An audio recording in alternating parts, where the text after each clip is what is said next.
আসসালামু আলাইকুম। কেমন আছেন আপনারা সবাই?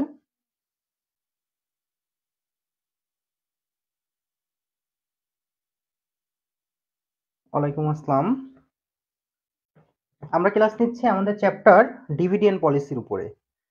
আপনারা কি এমন কেউ আছেন যারা ৩য় বর্ষ পরীক্ষার্থী আমাদের সাথে নতুন যুক্ত হয়েছেন? ওয়ালাইকুম আসসালাম। ৩য় বর্ষ নতুন যারা যুক্ত হয়েছেন, নতুন, হ্যাঁ?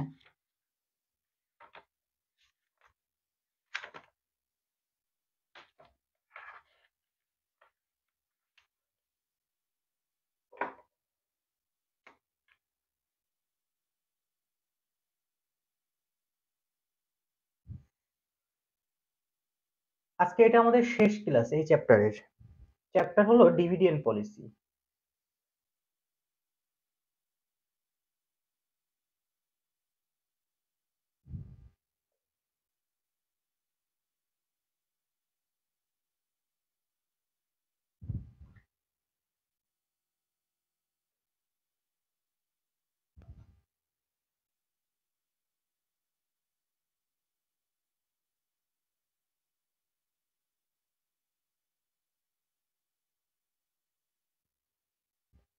ওয়ালাইকুম আসসালাম। আমি আলহামদুলিল্লাহ ভালো আছি। আপনারা কেমন আছেন?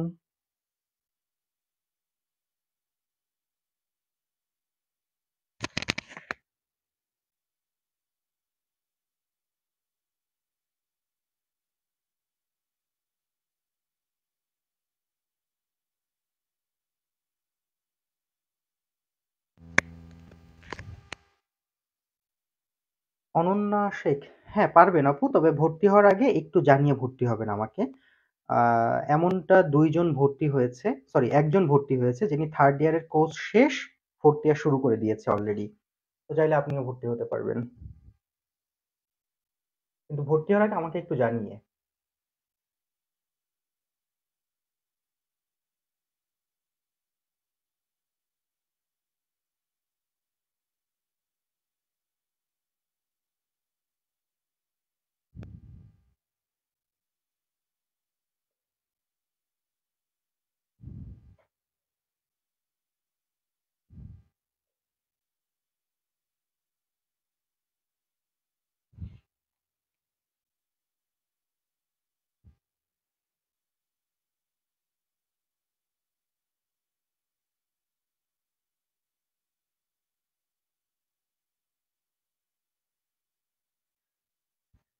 4th ইয়ারের থিওরি?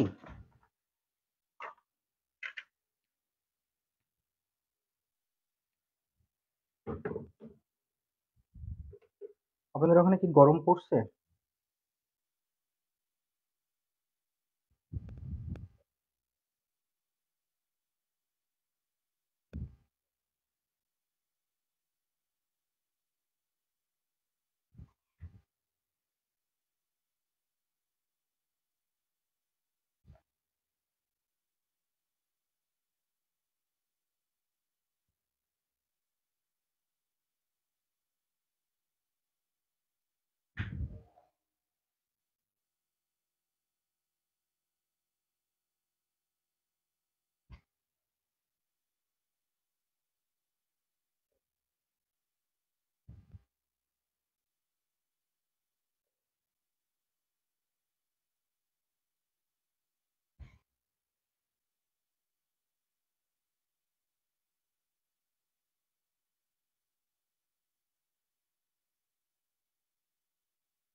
ইনভেস্টমেন্টের গ্রুপে দেওয়া হয়েছে তো লিঙ্ক। আমি দুঃখিত, আমি আসলে অনেকগুলো কথা বলেছি কিন্তু সাউন্ড ছিল না, আমি বুঝতে পারিনি। না, এটা পিডিএফ এর বাইরের ম্যাথ। ওয়ালাইকুম আসসালাম রিনা আক্তার।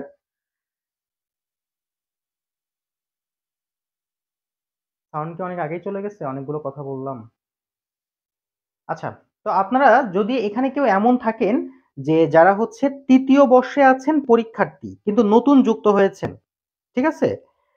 তৃতীয় বর্ষ পরীক্ষার্থী কিন্তু নতুন যুক্ত হয়েছেন, তারা যে কাজটা করবেন, আপনারা ডিভিডেন্ড পলিসি অধ্যায়টা মিস করেছেন, ওয়ার্কিং ক্যাপিটাল অধ্যায়টা মিস করেছেন, আর হচ্ছে ডিভিডেন্ড পলিসি, ওয়ার্কিং ক্যাপিটাল আর ক্যাপিটাল বাজেটিং, এই তিনটে অধ্যায় মিস করেছেন, এই তিনটে অধ্যায় দেখে নেবেন।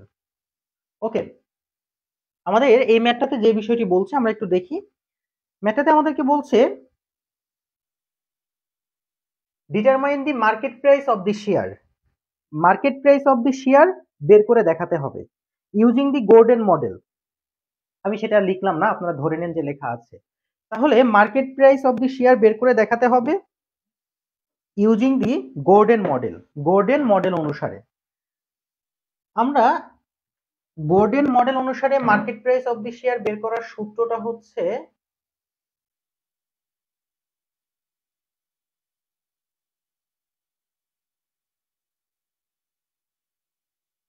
পিও সমান সমান ডি কে মাইনাস জি।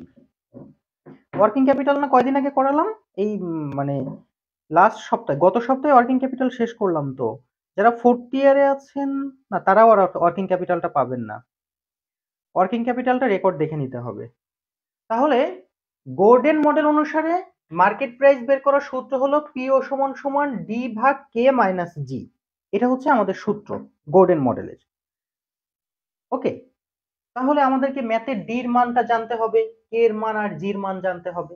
কিন্তু আমরা যদি ম্যাথে লক্ষ্য করি, আমাদের এখানে বলছে আর্নিং ফর দি ইয়ার দেয়া আছে 1,00,000, ডিভিডেন্ড পেইড দেয়া আছে 5,000, rate of return 16%, price earning ratio 9, face value 10, number of share দেয়া আছে 10। এই মানগুলো জানার জন্য এখন আমাদের যেটা করণীয় সেটা হচ্ছে, প্রথমে আমরা যে কাজটা করব সেটা ডির মান জানবো, ডিভিডেন্ড। আমাদের ম্যাথে বলা হয়েছে যে ডি বের করার সূত্র, dividend paid 50,000, number of share দেয়া আছে 10,000। তাহলে 50,000কে 10,000 দিয়ে ভাগ করলে ডির মান পাওয়া যাবে।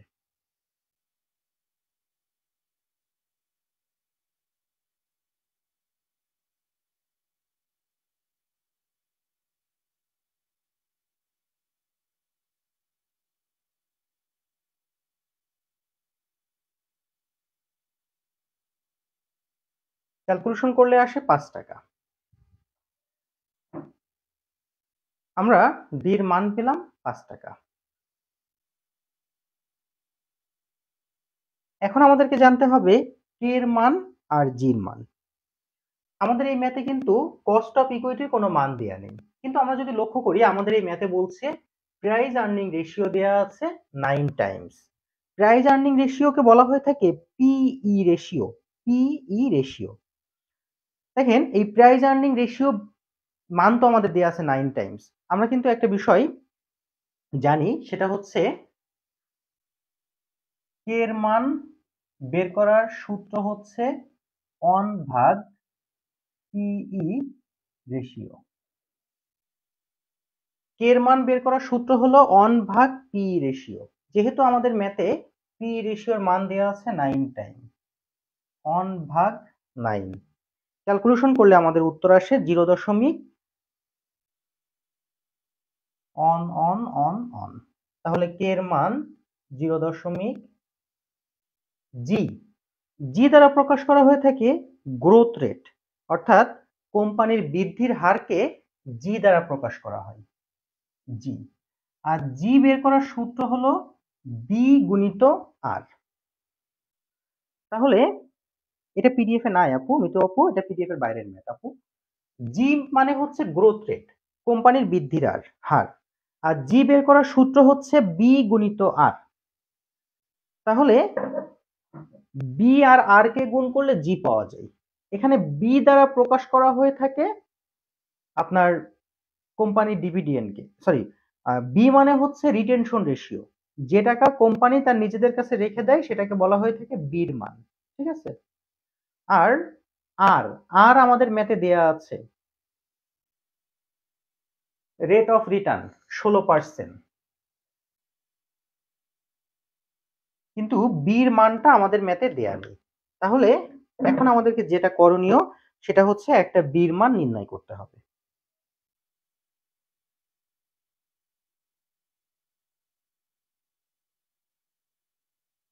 তো আমরা এখন বির মানটা নির্ণয় করব। বির মান নির্ণয় করার জন্য আমাদের ম্যাথে কিন্তু বলা হয়েছে যে কোম্পানি টোটাল ডিভিডেন্ড প্রদান করে 50,000 টাকা, যার ভিতরে কোম্পানির নাম্বার অফ শেয়ার 1 লাখ।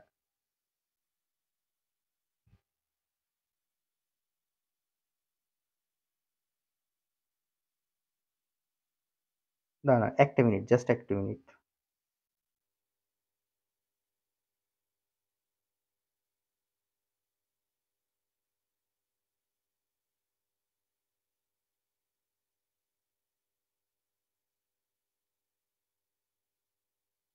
এখানে তো ডি একটু সহজভাবে বের করা যাবে। আর্নিং পার শেয়ার যদি 1 লাখ হয়, কোম্পানি লভ্যাংশ প্রদান করেছে 50,000, তাই না?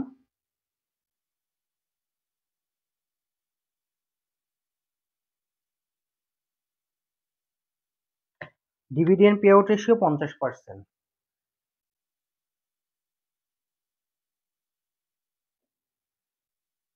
দেখেন, কোম্পানির টোটাল আর্নিং দেয়া আছে 1 লাখ,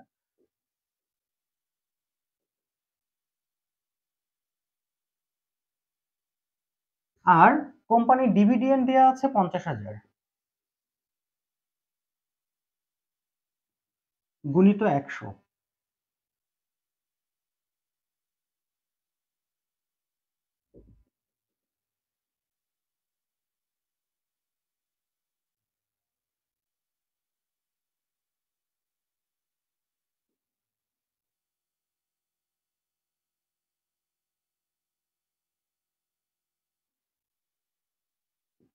টোটাল আর্নিং 1 লাখ গুণিত 100, ক্যালকুলেশন করলে আসে 50%। তাহলে আমরা একটা বিষয় লক্ষ্য করি,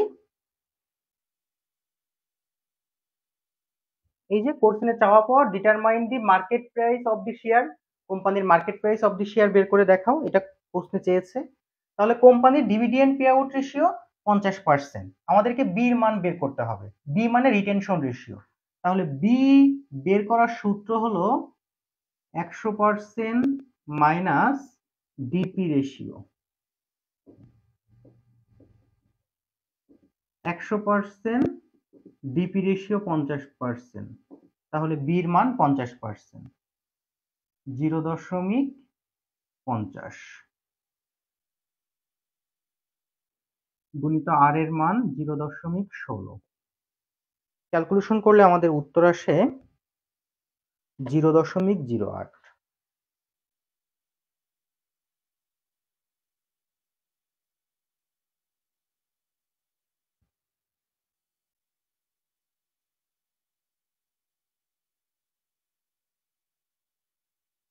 চলেন আমরা বিষয়টা প্রথম থেকে আবার একটু বুঝি। জান্নাতুল আপুকে কেউ একটু এসএমএস দেন, উনাকে বলেন যে গ্রুপ থেকে লিভ নিয়ে আবার গ্রুপে জয়েন করতে, তাহলে উনি সহজেই বুঝতে পারবে।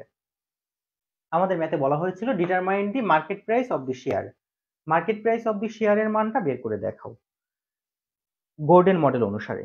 তাহলে একটা বিষয় দেখেন, গোর্ডেন মডেল অনুসারে market price of the share বের করার সূত্রটা প্রথমে জানতে হবে। তো market price of the share বের করার সূত্র হচ্ছে P0 সমান সমান ডি ভাগ কে মাইনাস জি, এটা হচ্ছে আমাদের সূত্র। তাহলে আমরা প্রথম সূত্রটা লিখলাম, এখানে ডি মানে ডিভিডেন্ড, এখানে কস্ট, কে মানে কস্ট অফ ক্যাপিটাল, জি মানে গ্রোথ রেট।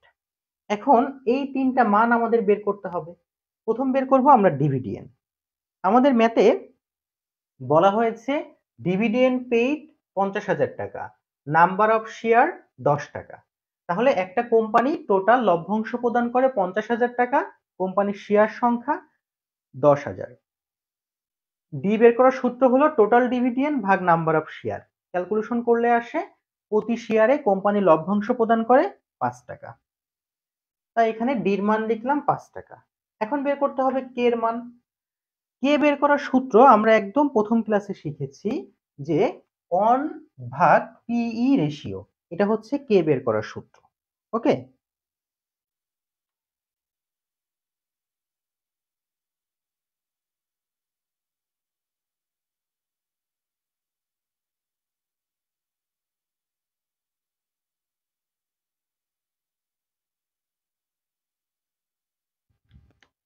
আচ্ছা যেটা বলছিলাম যে কে বের করার সূত্র হচ্ছে কে সমান সমান on minus price earning ratio অথবা পিই রেশিও।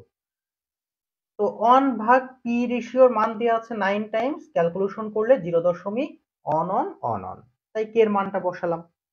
এরপর আমাদেরকে বের করতে হবে জির মান। জি মানে হচ্ছে গ্রোথ রেট, কোম্পানির বৃদ্ধির হার। জি বের করার সূত্র আমরা শিখেছি জি সমান সমান বি গুণিত আর। এটা ক্যালকুলেশন করলে জির মান পাওয়া যায়। বি মানে হচ্ছে কোম্পানির রিটেনশন রেশিও আর আর মানে হলো কোম্পানির রেট অফ রিটার্ন। ঠিক আছে,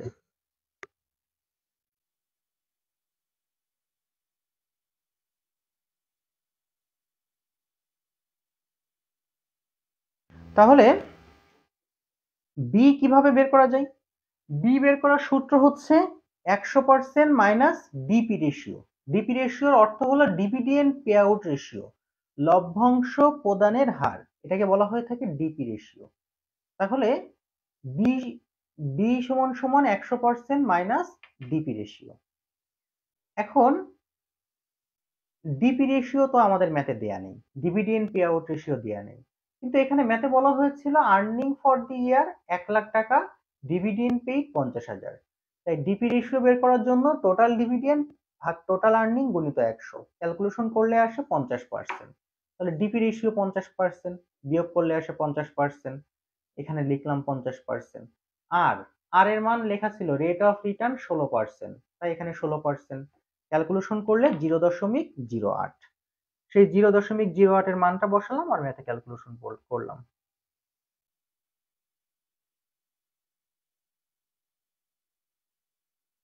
পরীক্ষার হলে আপনি প্রথমে আপু এখানে উপরে লিখবেন যে 10 number answer to the question number 10, তারপরে এখানে লিখবেন যে market price per share equal to P O সমান সমান ডি ভাগ কে মাইনাস জি।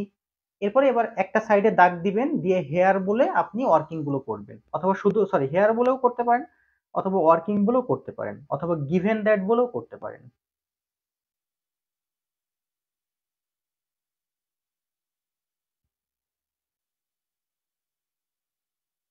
হ্যাঁ হ্যাঁ, বের করা যাবে তৃথি আপু।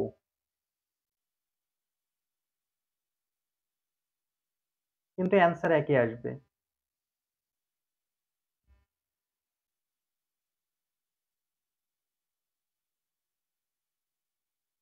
এটা বুঝতে পেরেছি আমরা।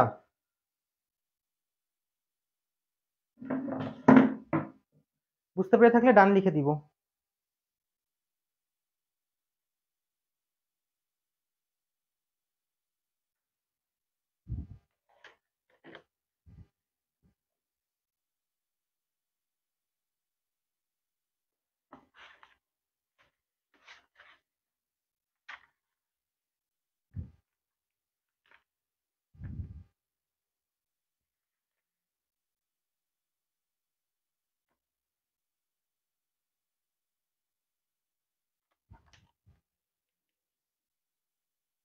এটা তো সহজ ম্যাথ, তারপরেও যদি কষ্ট হয় তাহলে বাদ দিতে পারেন। 5 মার্কের ম্যাথ, তবে গুরুত্বপূর্ণ।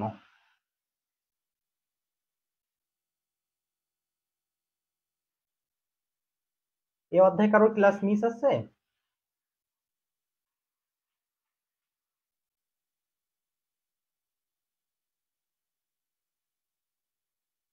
মোট 11টা ক্লাস এই অধ্যায়ের।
নিলয়, এটার উপরে দেখেন একটা ইয়ে আছে। আমাদের হচ্ছে একটা ভিডিও আছে যে কোন কোন চ্যাপ্টার থেকে কত মার্কের ম্যাথ আসে। ওই ভিডিওটা একটু দেখে নেবেন।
আহ নিলয় দেখেন এই গ্রুপের শুরুতে দেয়া আছে।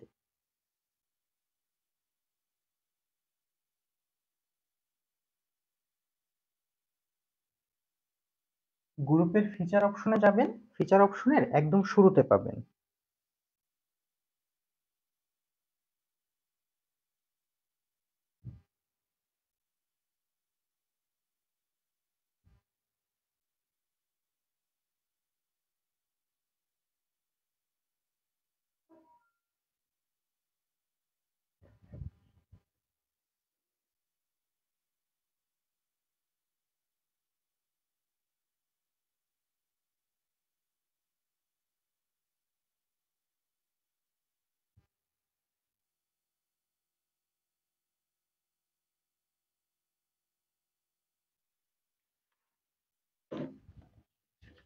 এই ম্যাথ তো নাই কোথাও।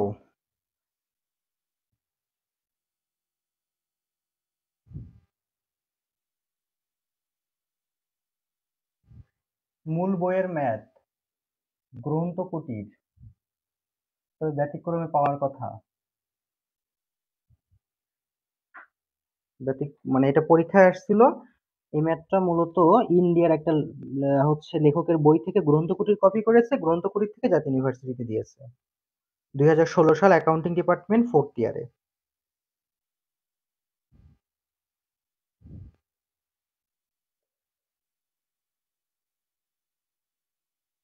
তবে এতে খোঁজেন যারা হচ্ছে ইনভেস্টমেন্ট ম্যানেজমেন্ট আছে না, আপনাদের বইয়ের শেষের পেজে দেখেন। যাদের কাছে গ্রন্থকুটিরের বই আছে তারা 10 নম্বর ম্যাথ দেখেন।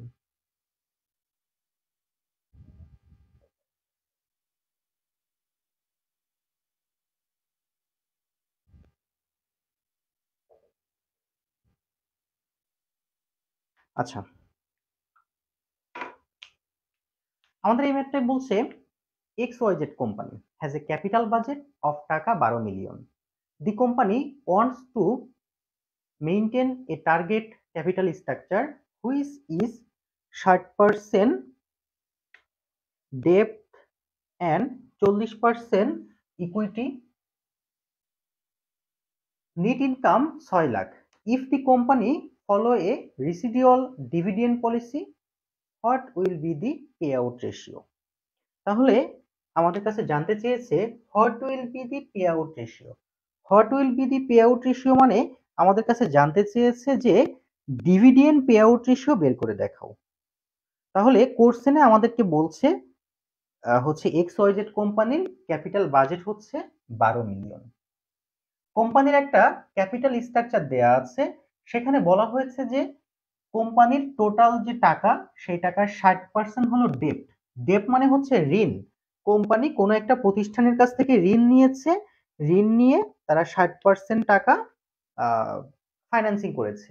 এবং অবশিষ্ট 40% টাকা হচ্ছে কোম্পানির ইকুইটি। এরপরে বলা হয়েছে কোম্পানির নেট ইনকাম দেয়া আছে 6 lakh, if the company follow a residual dividend policy, what will its pay out ratio.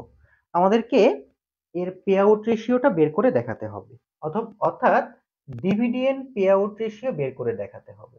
তার মানে ডিপি রেশিও বের করে দেখাতে হবে, যার সূত্র হলো ডিভিডেন্ড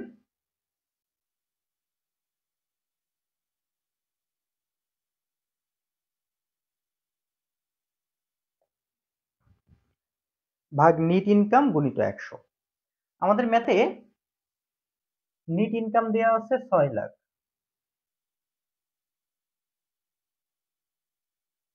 ডিভিডেন্টের মানটা আমাদের ম্যাথে দেয়া নেই।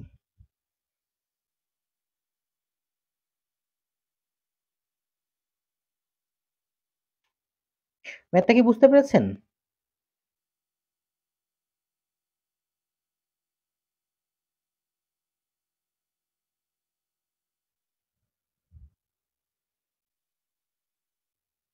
একটু কমেন্ট করবেন। এবার একটা বিষয় দেখেন, এই যে ছোট্ট একটা শব্দ এখানে দেয়া আছে, এটা একটু গুরুত্বপূর্ণ একটা শব্দ। এখানে আমাদেরকে বলছে if the company follow A residual dividend policy. এই রেসিডিউয়াল ডিভিডেন্ড পলিসিটা কি, এটা একটু আমাদেরকে জানতে হবে। এই রেসিডিউয়াল ডিভিডেন্ড পলিসিটা হচ্ছে একটা কোম্পানি তাদের টোটাল যে, আমি যদি মানে খুবই সংক্ষেপে বলি, একটা কোম্পানি তাদের টোটাল নিজস্ব যে টাকা আছে, নিজস্ব যে ইকুইটি রয়েছে, সেই ইকুইটির টাকা থেকে নেট ইনকাম বিয়োগ করার পরে কোম্পানির কাছে যে টাকা থাকবে সেটা কোম্পানি লভ্যাংশ হিসেবে তার শেয়ার হোল্ডারদেরকে প্রদান করবে। সেটাকে বলা হয়ে থাকে কোম্পানির এই রেসিডিউয়াল ডিভিডেন্ড পলিসি। অর্থাৎ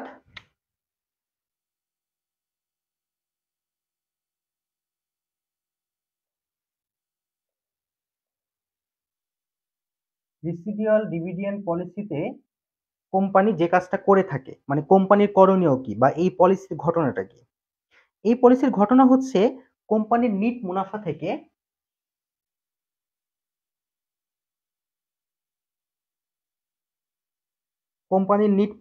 থেকে কোম্পানি তাদের যে মূলধন জাতীয় যে খরচটা রয়েছে, হ্যাঁ, এই যে মূলধন জাতীয় যে খরচ আছে, তাদের যে ইকুইটি আছে, সেটাকে বিয়োগ করবে।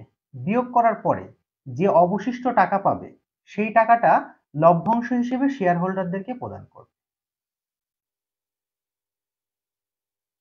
তাহলে রেসিডুয়াল ডিভিডেন্ড পলিসি কাকে বলা হচ্ছে, যে কোম্পানি তাদের যে নেট মুনাফা সেখান থেকে তাদের মূলধনটাকে বিয়োগ করবে, করার পরে অবশিষ্ট যে টাকা থাকবে সেটাকে ডিভিডেন্ড হিসেবে গণ্য করা হবে।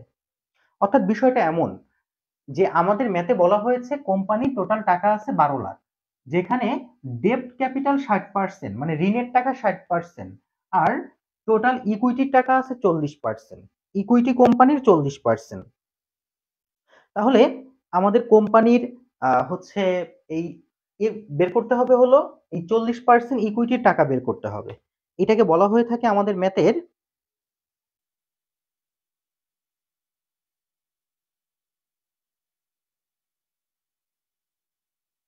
Financing for net income.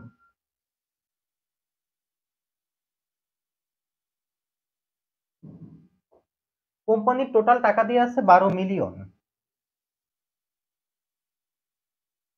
কয়টা শূন্য হবে, 12 মিলিয়ন, গণিত নিজস্ব ইকুইটির টাকা আছে 40%। 12 মিলিয়নে 40% টাকা আসে 4,80,000। এই 4,80,000 টাকা হচ্ছে কোম্পানির নিজস্ব মূলধন। আমাদের যে নেট মুনাফা অর্থাৎ 6 লাখ, সেই 6 লাখ থেকে 4,80,000 টাকা বাদ দিলে অবশিষ্ট যে টাকা থাকবে সেইটাকে বলা হবে হচ্ছে আমাদের লভ্যাংশ। তাহলে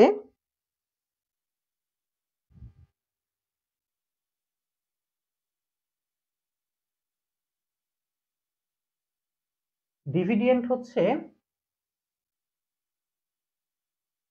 6 লাখ মাইনাস 4,80,000। ক্যালকুলেশন করলে আমাদের অবশিষ্ট টাকা থাকে 1,20,000। এই 1,20,000 হলো ডিভিডেন্ড।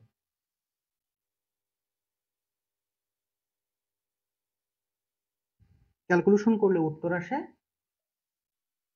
20%। চলেন আমি বিষয়টা আবারও বোঝাই। আমাদের ম্যাথে আপনাকে বলেছিল what will be the pay out ratio. আপনাকে পে আউট রেশিওটা বের করে দেখাতে হবে, অর্থাৎ ডিভিডেন্ড পে আউট রেশিও বের করে দেখাতে হবে, ডিপি রেশিও বের করে দেখাতে হবে। ঠিক আছে? উম্মে হাবিবা ওই বইয়ে বানানটা একটু ভুল করছে। তো ডিপি রেশিও বের করার সূত্র হলো, এক মিনিট, ডিভিডেন্ড ভাগ নিট ইনকাম গুণিত 100। এটা হচ্ছে আমাদের সূত্র।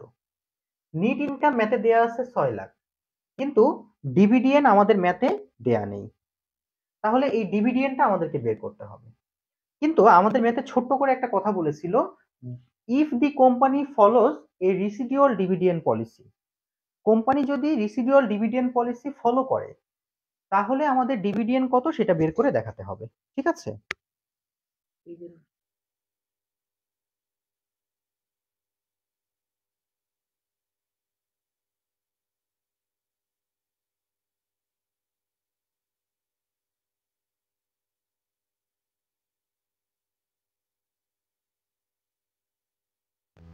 তাহলে আমাদের ম্যাথে এখন এই ডিভিডেন্ডের মানটা বের করতে হবে।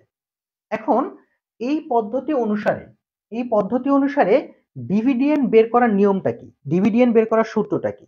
এই পদ্ধতি অনুসারে ডিভিডেন্ড বের করার সূত্রটা হচ্ছে কোম্পানি তাদের নিট ইনকাম থেকে, কোম্পানি তাদের নিট ইনকাম থেকে তাদের যে ইকুইটি ক্যাপিটাল আছে সেই ইকুইটি ক্যাপিটালকে বিয়োগ করবে, করলে অবশিষ্ট যে টাকা থাকবে সেটাই ডিভিডেন্ড বলে গণ্য হবে। তো কোম্পানির নিট ইনকাম দেওয়া আছে 6 লাখ, আর কোম্পানির ইকুইটি ক্যাপিটাল 4,80,000। কিভাবে 4,80,000? কোম্পানির টোটাল টাকা আছে 12 লাখ, যার ভিতরে 60% হলো ডেপ্ট, মানে ঋণ নেয়া, কোন একটা ব্যাংকের কাছ থেকে ঋণ নেয়া, বাকি 40% টাকা হলো কোম্পানির ইকুইটি। তাই এই 12 লাখের 40% অর্থাৎ 4,80,000, তাই 4,80,000 হলো কোম্পানির ইকুইটি। নিট ইনকাম থেকে ইকুইটি বাদ দিলে অবশিষ্ট টাকাকে ডিভিডেন্ড হিসেবে গণ্য করতে হবে, তাই এটাকে ডিভিডেন্ড হিসেবে গণ্য করেছে। ক্যালকুলেশন করলে 20%। বুঝতে পেরেছি বিষয়টা এখন?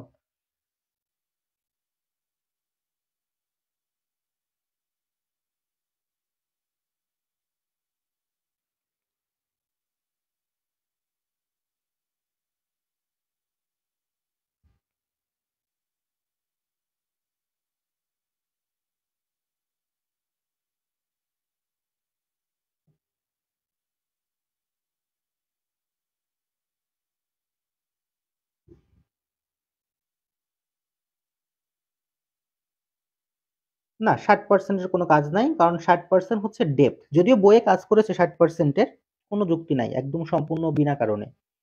তো 60% এর নিয়ে কোনো কষ্ট করার দরকার নাই। আচ্ছা, তো আমরা অধ্যায়টা শেষ করলাম। আজকে হচ্ছে কি বার? মঙ্গলবার, তাই না? আমি চাই এই অধ্যায়ের উপরে আপনারা একটা এক্সাম দেন, সেটা খুবই ভালো হয়। কবে দিতে চাচ্ছেন এক্সামটা?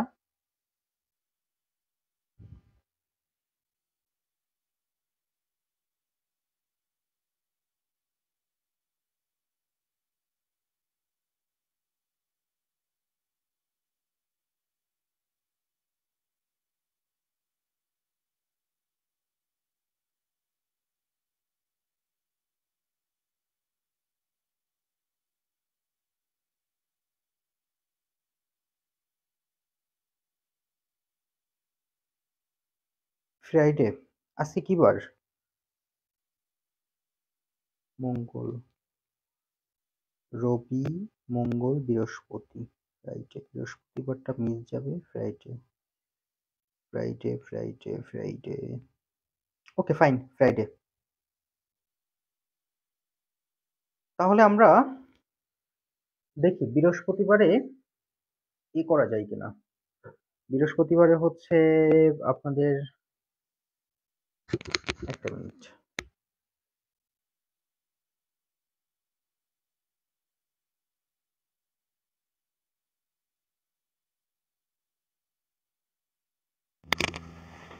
আচ্ছা, আপনাদের একটা কাজ করি আমরা। যেহেতু আপনারা শুক্রবার এক্সাম দিতে চাচ্ছেন, শুক্রবারে এক্সাম দেন। কিন্তু আমাদের শনিবারে ফাঁকা থাকছে। আ শনিবারে হচ্ছে সরি, বৃহস্পতিবারে শিডিউল ফাঁকা থাকছে। আমরা যদি সম্ভব হয় তাহলে বৃহস্পতিবারের দিন আমরা করি। আ হচ্ছে আপনাদের যে ফিন্যান্সিয়াল ম্যানেজমেন্ট সাবজেক্টের লিজ ফাইন্যান্সিং চলছে না? লিজ ফাইন্যান্সিং এর উপর একটা অতিরিক্ত ক্লাস নিয়ে নেয়া যাক। যদি আপনারা রাজি থাকেন। সেটা মনে হয় বেটার হয়। ঠিক আছে? তো সেটা আমি আপনাদেরকে পরবর্তীতে জানিয়ে দিব ইনশাআল্লাহ। ওকে? ঠিক আছে। আমি তাহলে আজকের মতো বিদায় নিচ্ছি। দেখা হবে পরবর্তী ক্লাসে ইনশাআল্লাহ। আজকের মতো তাহলে আমরা এইটা শেষ করলাম। আল্লাহ হাফেজ। আসসালামু আলাইকুম।